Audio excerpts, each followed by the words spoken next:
Today we're making a gluten-free breakfast casserole. It's going to be great for all your brunches and breakfast make-ahead for the week. And I'm using one of my favorite new products, Laura Lynn gluten-free pancake and baking mix from Ingles. You can find the entire recipe over at inglestable.com, but you really need to think about this as something besides a pancake mix. It's great in savory dishes like this, and you're going to find it so versatile in your gluten-free baking. Give it a try. Hi, I'm Gigi Stewart. Welcome to the Ingles table. Today we're in the kitchen making gluten-free breakfast casserole. If you look beneath the video player, you'll find a list of ingredients, cooking instructions, and a printout that you can take to the store. We've already been to Ingles and have everything we need right here, so let's get cooking. Our first step is to preheat our oven to 375 degrees and to spray a 9 by 13 inch glass casserole dish with cooking spray. Next, we've got a skillet over medium-high heat, and I'm going to saute some red onion. I've got 1 cup diced. I've got a cup of diced red bell pepper. You could use green pepper, you could use yellow, orange, whatever you like. I like the color. And we've got 2 12-ounce packages of sausage. Make sure your sausage is gluten-free. It'll be marked on the label, and you can find that at Ingles. I'm using Jimmy Dean sausage from Ingles, certified gluten-free. So we're going to take this over to the skillet, and we're going to cook it for about 10 or 12 minutes until the sausage is almost completely done. And then I'll show you what we're going to do next.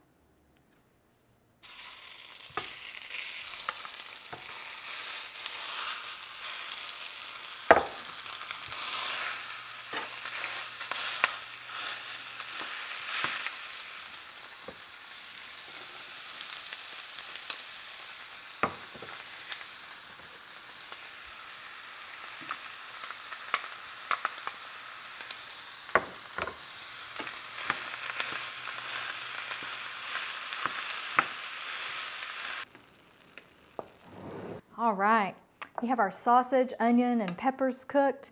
They smell so good. I have 6 cups of gently thawed hash brown potatoes, frozen potatoes, just shredded. Got those in there. I set them out before I started cooking the sausage and whatnot because we want those not to be completely frozen when we mix our casserole. So 6 cups of the potatoes, we've got our 2 packages of sausage, a cup of diced red onion, a cup of diced bell pepper, lots of steam going on, and we want to give this a stir.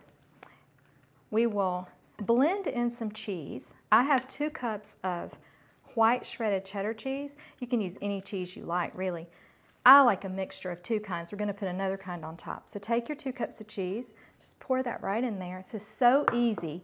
You can make this casserole ahead of time on the weekend when you have a little bit of extra time. You need about an hour and 20 minutes to make it, start to finish. That includes your baking time. Then you can slice it into squares and have breakfast ready all week. So good. So once we get this completely mixed, we're going to put it into our lightly greased casserole dish, a 9 by 13. Remember, we have our oven preheated to 375 degrees. So let's put this in our casserole.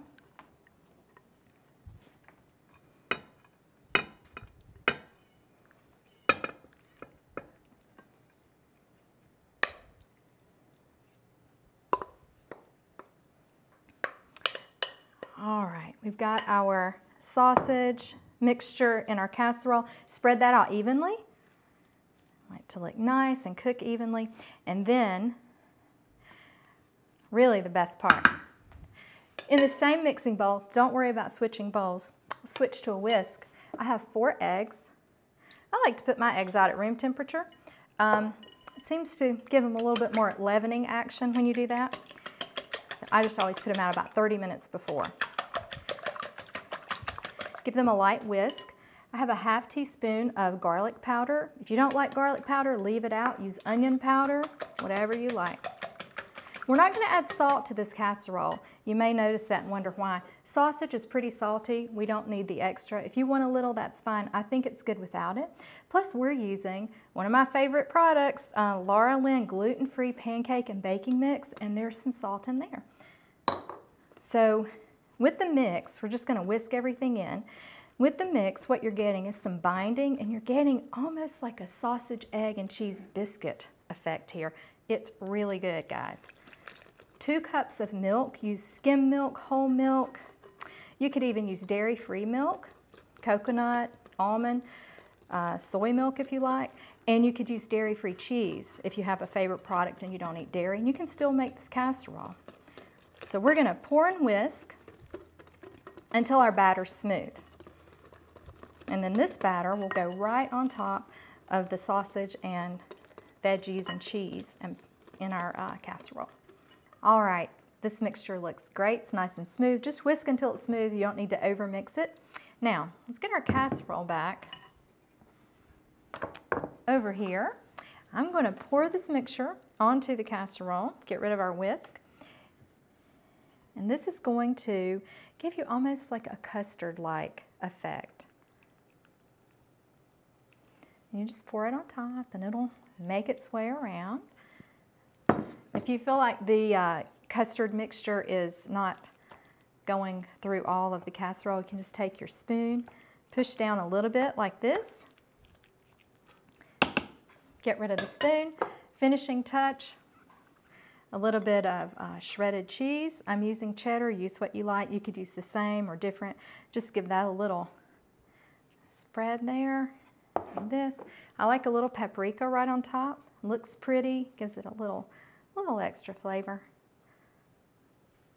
And that's it, friends. We're going to the oven with this. 375 for about 45 minutes to an hour. And then we'll see how it looks.